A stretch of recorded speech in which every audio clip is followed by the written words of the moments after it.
و انسان مسلمان دو چیزم همیشه فراموش میکنه، تو ذهن خودش قرار نمیده. یکی خوبی خودش در حق دیگران، یکی بدی دیگران در حق خودش. این دو چیزم فراموش میکنه. اگه فراموش نکنه خب مشکل پیدا میکنه. اگه کسی خوبی خودش در حق دیگران فراموش نکنه، همیشه به رخشون بکشه، همیشه منت سرشون بذاره، تو نیکی میکنه و در دجله انداز.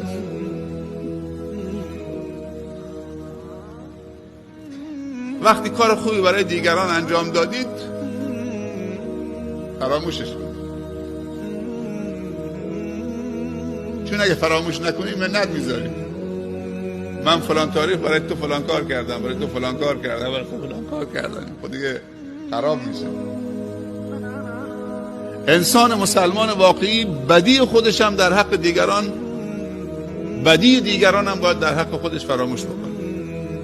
یک کسی یه وقتی به تو یه چیزی گفته، یه بدی کرده. انسانهای بزرگ بدی دیگران رو نمیتونن تو حافظه‌شون و دلشون نگه بدارن.